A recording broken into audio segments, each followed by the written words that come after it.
Welcome to the channel and Medieval Kingdom Wars. Now, the objective of this video is to give a very basic introduction to the campaign mode of this game.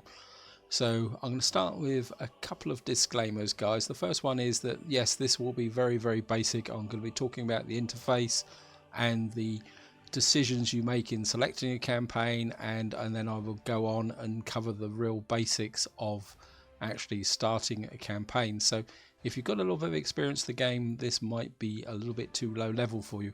But what I will say, guys, is this is probably the first of a short series of videos on the gameplay for Medieval Kingdom Wars. It will eventually lead into a full-blown let's play as I go forward. So I hope you're going to enjoy it. And of course, the second disclaimer, guys, is that I'm recording this in the beginning of March 2018, just after update 49 was released. So if you're watching this in the future, given the fact that Medieval Kingdom Wars is still in early access, there's a very real possibility that the gameplay will vary if you are watching this in the future. So I think that's enough of an introduction, guys. So what I'm going to do now is just talk about the menu down on the left hand side here. Obviously at the top there's a tutorial. What I will say at the moment, the tutorial focuses very much on the combat side of the game, but that's to be understood as early access. The devs are obviously more focused on delivering the core functionality than maintaining and keeping the tutorial up to date. I'm sure when the game actually is finally delivered, there'll be a more rounded tutorial to help new players. Obviously we will be looking at the campaign mode, and the other option is skirmish mode, where you can either play against the AI or other players. Again, if you're new to the game, playing a few skirmish battles against the AI is quite a very good way to get a feel for the combat mechanisms of the game. But that will be the subject of a future video. In this part, we are literally going to be talking about the basics of the campaign. As you see, by selecting campaign, you come onto here and we get 9 slots, which means we can have 9 concurrent campaigns at any one time. As you can see here, you can have multiple campaigns with the same kingdom. What I will say, guys, is the way the save game works is the fact that there's only one save game per campaign, and so when you click on this square, it will take you to the last point of where you exited the game. Or alternatively, there is a save option within a battle, and if you happen to have saved or crashed during a battle, what will actually happen is it will drop you straight back into that battle. And of course the icon up here will allow you to delete the campaign. And there's also a little bit of information here, like it tells you how much silver you got and what date you've actually got to in the campaign. Now, January 1336 is actually very close to the start date. In fact, I think it is the start date. This is a campaign that I was just testing prior to the video, just to kind of get things clear in my head. And of course, we're going to start a new campaign. And again, if you're new to the game, you come in here and you get the impression that you are playing as a faction, i.e. the Kingdom of England.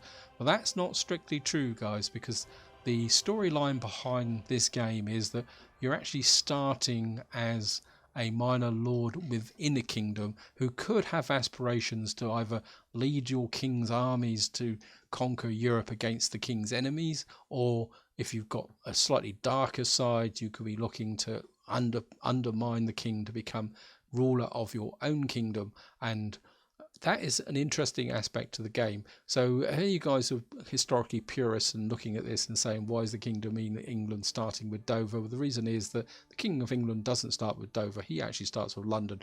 But as the minor lord, you start as Dover.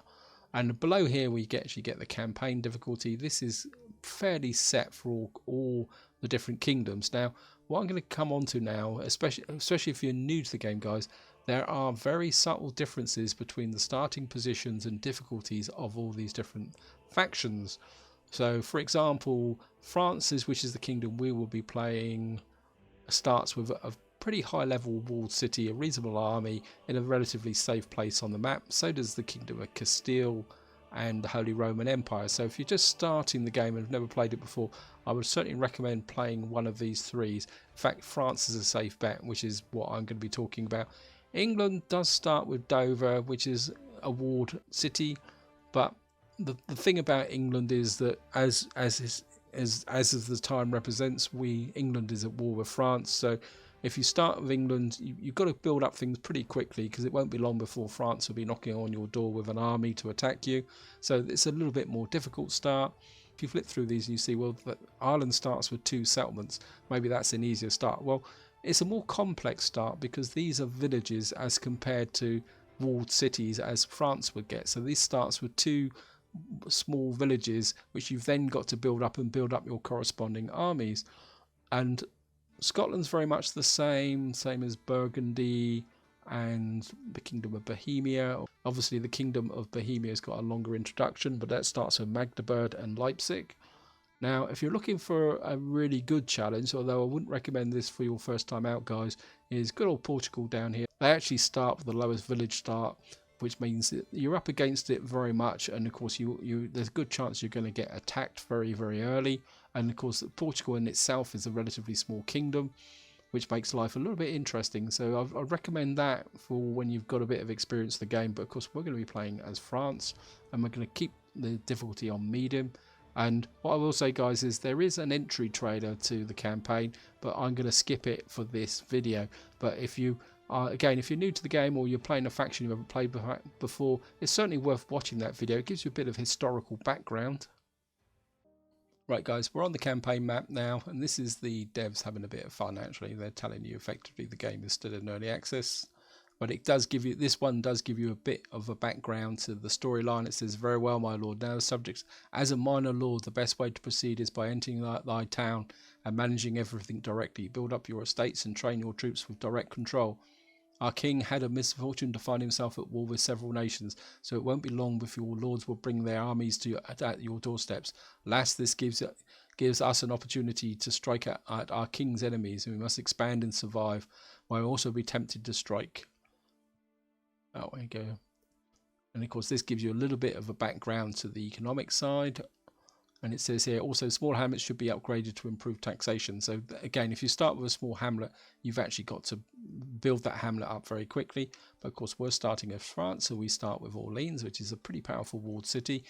All kingdoms, you start with a single army. It's not particularly very good because it's militia, and to be honest, since the recent changes, it's not particularly that strong. I mean, as you can see around here, we're surrounded by our own friends, because we're France. The symbol here is the symbol of France, and of course that's our coat of arms, which looks a very bit like the English royal coat of arms. Actually, I'm not sure how that's actually worked, or maybe that might be a bug in the sense that they haven't actually fixed the diplomacy yet, because that looks very much like the royal symbol.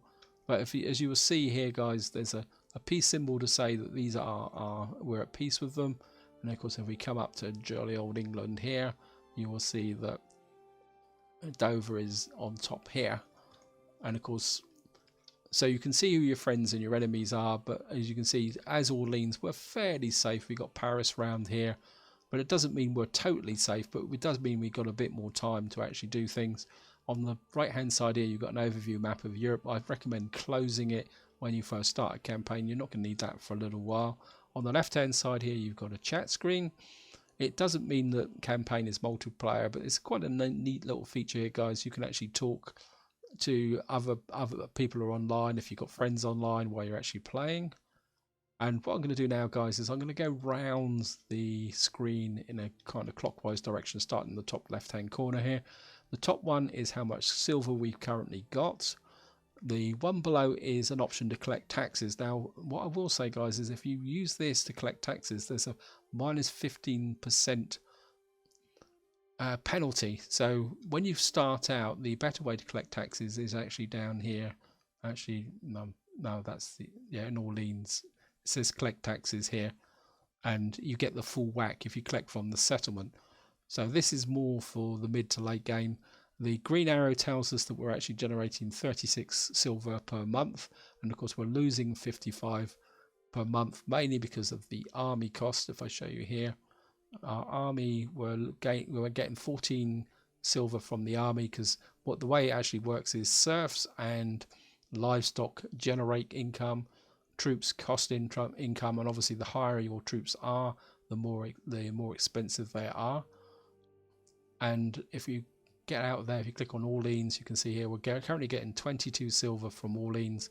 Again, a lot of it comes from the serfs and the buildings, and of course currently at the moment maintaining our garrison is costing us 28. Well, why we got a battering ram I'm not too sure, but we're going to get around to that in a minute. So that's our costs. In the center here you can see the start date, April 1336. This shows the seasons. There are seasons on the campaign map. We can slow up and speed up the game. I think the maximum is ×3. You can also pause it, which I'll just leave it on pause. At the top right here, you can see we can return to the game, but see there's no save menu option in here. What actually happens is the game saves when you actually quit the main menu or exit. And we're just going to return to the game. And of course we've seen this, and down the bottom here you've got your what you would call your advisors, and I'm just going to run very quickly through them. I'm not going to go into great detail with them. Your steward is effectively in charge of research. Now research in this game is very, very different from other games in the sense that you don't click a research here and then it actually runs for several months. What you actually need to do the research here, you can see to research this we need 2 seals, I think that's tools, and I think that's spices. So you've effectively got to use these resources up here to actually get your research going. And the way you get these resources is you can actually buy them by clicking on them. It's a bit short fire. If you click on that you buy it straight away, and I don't want to spend my silver on that. I don't recommend. You've got to really conserve your silver in the beginning of the game, and the other way you gain access to this is by winning battles. And your next person is a marshal. It is very good for actually locating enemy armies and being able to check them out. And of course, again, in the early part of the campaign, you don't really need it because you know where your one army is. Obviously, as the campaign progresses and you've got more armies in the field, you've got a larger area to manage, that is going to start to make a difference. Now your Chancellor is effectively the diplomacy screen. Now you can see the way the diplomacy screen works is across the bottom you've got all the kingdoms. You can see who you're at peace with, who you're at war with. I'm sure eventually that will expand maybe to include people you're truce at. You get a bit of a breakdown here, so it tells you what your relations are of the factions. At the moment, if you click on here, it actually shows the relations of the factions. So it doesn't say like you're at war with anyone. It just says who they're at war with, what the diplomatic relations are, their trade agreements. So if I can find France, so we get here, so you can see here at the moment we're the Kingdom of France. We have a standing of 25 because that is the ruler. And you can see here we're currently at war with England, the Holy Roman Empire, Burgundy and Portugal. We have a ceasefire of Austria, and we've got trade agreements with Castile, Granada, Papacy and Venice.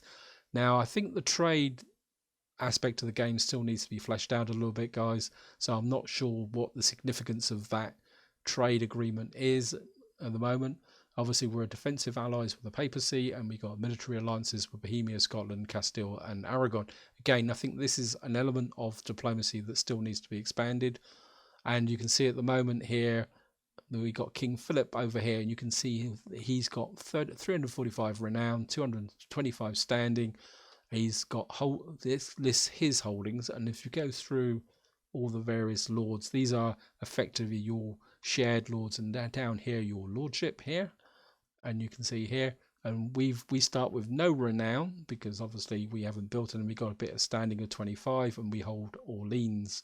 But you can also do this. So if you want to insult a specific lord, you can actually do this and throw an insult at them.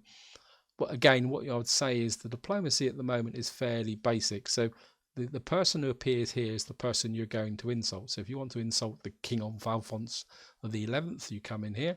And at the moment, you've only got 2 forms of diplomacy. You can send a gift, which is quite expensive, and hostile intrigue.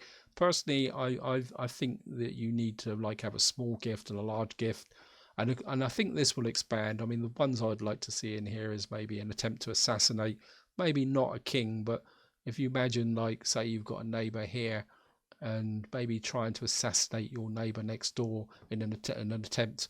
And again, one of the other great diplomatic activities of the medieval kingdoms was marriages by alliance. So maybe you'll be able to get into a marriage alliance. I mean, something that strikes the mind is that you actually marry, say, daughter of Count Theobald the Seventh, and then you assassinate him, and maybe you can gain his kingdom by subterfuge. But I'm sure this is going to expand over time, guys. You know, at the moment they've only just got the main core diplomacy in, but I really would like to see this expand so that there's a bit more to it than just bashing your way across the map. And then the final option here is the Scribe, and this is effectively repeating the messages that appear at the top. And so it means if you miss a message, you can come back here. You also get a little bit of something to do with your friends online. You can see that there's the beginning of the community. You can see I'm there, Silverbeard. But more importantly, this gives you the messages which are appearing up here and disappearing, which can be quite useful. So that's the main overview of the screen. Obviously, you start with an army and the settlement. Your army here is over here, is this bit here. You can see it's a fairly weak army. Now, why have you got pigs in an army? Well, the pigs actually generate income, which actually supports your army. They also are quite useful when you actually fight long battles, because some of the battles take on an element of siege. Now, recruiting units is a great temptation, guys. Now, you can't recruit units. Well, let me just step back a bit, guys. If I move the army out, we better unpause a bit. So if I move the army out, now to recruit troops, you've got to be close to one of your own settlements, and you can only recruit the units that settlement supports. So if this unit doesn't have a barracks that allows you to recruit swordsmen, you can't recruit swordsmen. And basically at the moment all you can recruit is the basic troops which is there, because currently New Orleans doesn't have any barracks. Now this is a key element when you start the campaign, guys, that your settlements do not actually contain any barracks. You've got to build them up, and that's something you need to do straight away. But what you can do is, if you're stood next to a settlement, you can actually transfer units. So you can actually do this, and this is a good way of strengthening your army at the start of a game. Is what you can do is actually bring these units over. That actually increases the strength of your army, and I mean it does weaken your garrison, but be aware of that, guys. And you can actually move stuff here. And the other thing you can do is actually remove these units. I'm just going to delete these escalades as an example. They're fairly weak units, and you can see by moving those troops over with the battering ram, I've now increased my army strength to 16, but I've also increased my expenditure. And of course down the bottom you can rename your army if you want to, and of course you can disband it as well.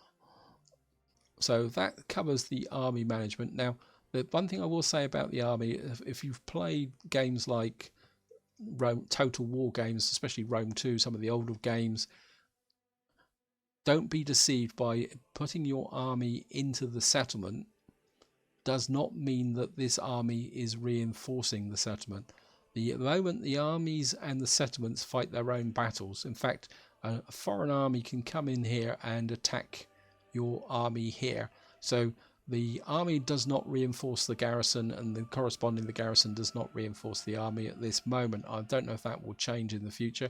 Personally, I think it should do, because if you've got an army stood there in a garrison, that army should be contributing towards the defense of that settlement. It may have something to do with the fact that at the moment all armies have a cap of 30, so you can't actually have an army or a garrison greater than 30. Obviously, if you start as a minor settlement, you actually have to start lower. Anyway, I think that's enough about armies. And of course, we're now going to talk about Orleans, and you can see you've got the option here to collect taxes. And while I've been talking, I've actually gained it. And obviously, if I come here, I'm going to pay 15%. So I'm going to actually collect the taxes. And down here at the bottom is the option to, I'm going to put that up, but as far as I know at the moment, the citizens don't rebel. I'm not too sure whether that actually is completely true, guys. I've never experienced a rebellion in my campaigns yet. I'm sure that mechanism may kick in later on. You can see here my garrison strength is only 20. What you can do again is recruit troops from here. I don't recommend it, guys. Hang on to your silver to start with, because it's a far more cheaper to actually recruit your troops within, or your garrison within the settlement. And the way trick way of actually building your army up is to build your garrison up and do what I just did, is transfer the troops out. Oh, we got someone coming up here. Just see what he's actually going to do. Is he going to attack me, or is he just passing through? This game can be a little bit disconcerting when these armies come up, because they can enter your settlements and stand right next to you, and that means they're going to attack, but they do wander through like that, so it can be a little bit disconcerting, guys. And of course, obviously, to create an army, you've got to create an army in a settlement, and that costs money. And I think when you raise an army, you just get the very basics inside of it. Then you have to build the army back up, and of course you can rename the settlement. And of course, more importantly, what I'm going to do now, well, before I go into the city, what you've got here is the option to build here. If I click here, you can actually build buildings externally, but this actually costs money. This is a very quick way to actually build up the settlement. At the same time, it can be quite expensive, guys, and I don't really recommend it unless it's an emergency. The other problem with building this up here is, unless you're familiar with the city map, where these plots are in the city is difficult to gauge. So what I suggest is, especially when you're new to the game, guys, is you go in, enter the city, and obviously when you start the campaign, this is the map, or the area where you're going to spend a lot of time. So here are, guys, on the city map. You get this message the first time you enter. Then after that, and what you get down in the bottom right here is an overview of the city. I really love these city maps. They've got some incredible detail on it. One of the new features is, if you double left click on these guys, you group up all the common serfs in that area, and what you can do is assign a task to them. And that's something you want to do pretty quickly, guys, is get these guys up and running. And what I tend to do is play on a little bit faster on this part. And obviously when you play a major settlement, you get a cart, and what you want to do is probably put the cart up here. And what these guys do is actually go out and chop the trees down around the settlement. And if any of you guys watched earlier videos, they've actually taken down the silver count. And what actually happens is, while you're in this map, you actually know the campaign mode map is actually paused. So obviously we've now got the economy up and running. Down the bottom right here, you've got food, wood, stone, iron, and this number here, 6,000, is your cap on how much you can actually store, and the number at the end is currently we have a population of 11 out of 30. And of course the first thing you need to do now is get our economy up and running, and the first thing I always build is a barn, simply because you need food, and to keep the food up and running, as I say, there's two types of building plots. You've got this building plot here, and then if I come up over here, guys, you will see something that looks a little bit similar, but it's not actually a building plot. It's actually the way you upgrade your walls. And you can see my troops have been, or my small army militia have been dispersed up here to defend the settlement. And we're going to come down here. So, and the next buildings you actually need to build is a iron camp. So we need to get that up and running very quickly. And you can see we've got pigs here, and what the other thing I like to do is actually get another serf going, because the serfs, I mean if you've played Age of Empires, guys, this will look very familiar, where your serfs are the engines of your economy, and you need to drive them very quickly. And again, what I do is like to train a chicken, and what we're actually going to do is get these guys actually tasked to livestock, and they can slaughter the pigs here to keep the food coming in. And obviously we've now got this area here, and the next thing we actually need is a stone camp. Hopefully I will have enough. And once you've got these up and built, what you're looking for is to get as much of these resources up and running as fast as possible. And one way to do that is to actually keep upgrading these buildings as and when you come. You can upgrade this as well. They're all upgradable. And you can see you can train Romans. So this is your initial recruitment building. You can train militia, and you can train yeomen, which are yeomen bowmen. And there's obviously you can train serfs. You can upgrade this, but I think from a perspective of this manor, that just means you create the settlements faster. I mean, if you upgrade this, it actually means that you actually produce food faster. Again, this becomes more effective when once you've actually got cows and sheep, which actually generate cash. But what you really do need to do is start trying to upgrade these buildings. You want these buildings upgraded as fast as possible because they're going to produce more resources. I think you can go to level 5. Just going to upgrade that again. In fact, what you can do, guys, is if you come over here, what I would suggest is once you've got the resources, drop another iron camp down and another stone camp, because you do really need to... Oops, no, don't want the bastion just yet. I mean, sometimes it can be a little bit tricky finding the... And I think the other one was... So we'll get another... No, we don't have enough wood yet, so we need... This is why I was saying, guys, you do need to get these guys up and running ASAP, actually. Is there something close? Anything here? Oh yeah, it looks like there's one here. So if we can get a second... Not quite. Okay, we'll just wait. I mean, you can always knock these buildings down. Come on, deliver some wood, please, serfs. That's it. And we're doing pretty well for food. These guys are obviously butchering the animals. And if we go back to the main map, so you can see here, we're now making 89 against 51 because we've got a little bit of there. We've got somebody walking around here, which could be a little bit annoying.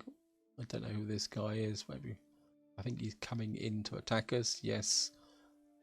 So, and what I'm going to do is auto-resolve this. We should win because we've got our army's actually bigger. So we should. There we are.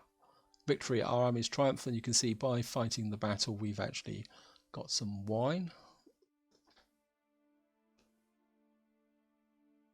But what you will see if I click the army here is you can see our army's taken some damage, and what you also get is the fact now, and this was introduced with update 49, is the fact that your elite troops will take damage here. They also gain levels, you can see here. So it takes these guys a little while to recover, but just to illustrate, guys, if you come in here and look at the garrison, see, although this army was attacked in the settlement, the garrison itself didn't take any damage at all. So what we probably need to do is replenish that army a little bit. So, whoops. So what we're going to do is get into the settlement again. And it comes back to what I was saying, guys, is you do need to spend a certain amount of time in the settlement, really working, building the settlement up as you to get going. And you can see these guys walk back again and keep building. We've got our cart here, and what I'm thinking of, what I like to do is actually, because obviously if the enemy lays siege, they're going to have to come through here in Orleans, so you need to understand the battle map a little bit. And what I would like to do is get a barracks, but we don't have enough stone yet, so we're going to have to get back here and try and just jazz this up a little bit, guys, because obviously the level up. Also, it's worth remembering, guys, that if you level up this, so if you want to fight with these troops, if by leveling this up, your yeomen and your militia, although they're pretty useless, will gain a level from the building as a starting level. So that's a way to start building an elite army. And just see if we got enough now to build. I think we're just going to build some troops, and then that would be it for this video, guys. 1450. Okay, so we're just going to build a barracks. I tend to build a barracks first before bowmen, because you tend to start, the bowmen you start with tend to be reasonably okay, and you can always recruit at a push, guys. You can actually recruit, where is it? You can recruit the yeomen from here, which are reasonable archeries. I mean, they're not brilliant, but they will do the job. Where what you really need access to straight away is some billmen here. So And you can see we got the billman, and have we got the wood? Yes, so we're gonna up. And the nice thing also with these things is if we can get another one, another 240. No, we don't have enough. Okay. And actually, if you watch some of these buildings, they've got some nice upgrade animations as well, guys, which is pretty cool. And of the two, again, these troops have specific traits. You can see here, macemen are good against infantry, but they will get shot to pieces by archers and cavalry. Your billmen have got heavy plate armor. They're very good against, you know, arrows, so they're very good to get out there and start hacking. So of the two, you probably want to we'll recruit a few billmen. And what you can do, guys, is if you want to set a muster point, you just right click on the map. So if you want, say for example, you wanted them to come up to here like this, what they will do is once they leave and build, you will see they will go up. So you can set a muster point. You can also group troops like this if you right click like this, and if you look at the top here, you've got some little circles, and these guys are now group 1. And what you can do is make these guys group 2, and obviously if you flip, oops, nope, so that's group 2, that's group 1, double clicking, so you can group them this way. So this is a good way for fighting your battles. Learning how to use groups is quite key to a battle. And you can see we're churning out the billmen. Well, of course, if we go back, so here we are back on the map. You can see we're making marginally better because we've obviously recruited a few troops. But of course, what we can do now is, and you can see here, these billmen now, as recruited, could be level 2s. And another little bit of trick, guys, is the fact that garrisons actually regenerate a little bit. So what you can do is put these guys back in as and so they can actually regenerate inside the city. I haven't tested it completely. What I personally like is to have at least 2 serfs in my army with my pigs and chickens, so that if we go to fight a battle, I mean, again, it's a matter of personal choice. What you can do in a low level is, if you can get built up quick enough, you can create a little bit of a super army here, guys, with all very high tier troops. If you can get your barracks up to high enough level, to again, just to show you guys, if we get back, quick flip back into the city, if you get your troops up, because the higher the rank of your troops is, the stronger your army is from the perspective of an auto resolve. Also, the better they fight. Having a well-trained army is quite key to winning battles in this game. And as I say, militia armies, they're not really up to it, guys. And you can see how quickly the stone and that is piling up. Obviously the objective is to get to a higher level, and you can see here we can now take this up again. And if we recruit a maceman, just drop him there just to show you. And here comes the maceman. There we are, get a little group of macemen here. You can see straight away they're tier 3. And just to do this point, and this will definitely be the end of the video, guys. You can see here, see the fact that while I've been in the garrison, these guys have actually rejuvenated. So that's a little trick, guys, that if you're near a settlement and you've got troops like that, drop them into your garrison. And you can see here, and actually just take this army out. If I come back here, click on the army, see this has got an army strength of 58. Now if I come here and drop this guy in, and we come back out again and we click on it, it's a little bit fiddly, guys. You can see here that's actually increased our standing to 64. So there is a calculation. I haven't actually worked it out in detail yet. I will eventually, guys. But you can see our maceman there is actually not showing. Actually, that's a bit unusual. Maybe transfer units. Okay, let's have a look. Upkeep costs. He hasn't actually showing his rank. Oh no, that's the guy who's showing the rank, isn't it? So I wonder, the army strength is based on the level +1. So he's a level 3 because it increased by 4. Anyway, if any of you guys actually know, feel free to add a comment. Right guys, just to wind this part up, I'm going to show you something, a consequence. Oops, no. So if we show you the Chancellor, if I show you myself here, I've got a standing of 25. Now, if I come down here, and obviously you've got to be closer to the settlement. Let's just speed this up a bit. And what we're going to do is we're going to attack the town of Tours, and I'm going to risk an auto resolve. I should be able to win it.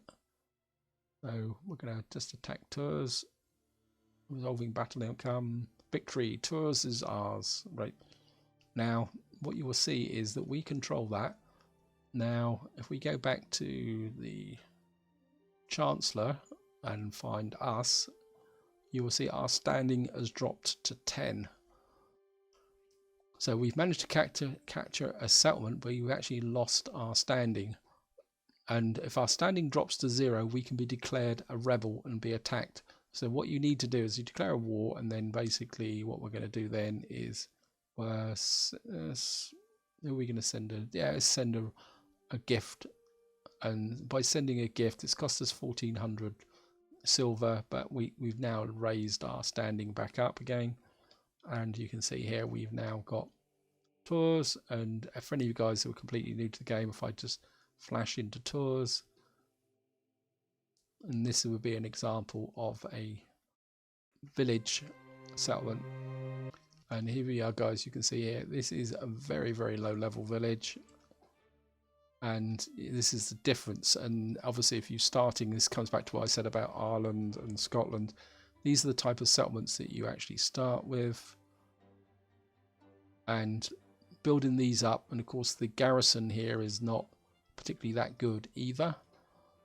And of course we're going to have to build this all the way up to scratch, guys. You can see you still get the resources. Perversely, you still get a maximum limit of 6,000. Now you can increase this limit by building a storehouse, but that would be for the next video.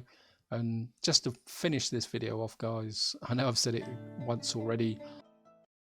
We come in here, you can see I've got a virtually non-existent garrison in here because we've captured it.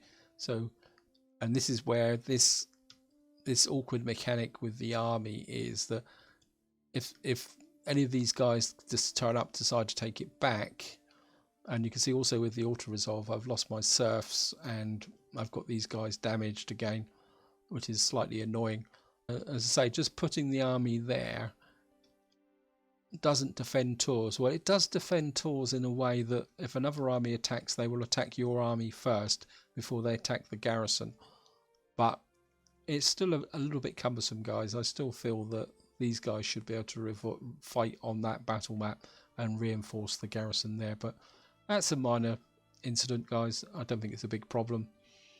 So I think this is definitely where I'm going to leave it, guys. Hope you enjoyed the video. Hope you found it interesting. And so if any of you guys got any other tips, hints and related to starting a campaign, feel free to add them to the comments and share the good news. And as I say, in the future there'll be other videos about it, maybe a bit more formal. Now I've covered the basics, and we'll talk about actually getting off the ground. Maybe I'll do an England campaign, but this is where I'm going to leave it. Hope you enjoyed the video, and until next time, whatever you do, enjoy your gaming.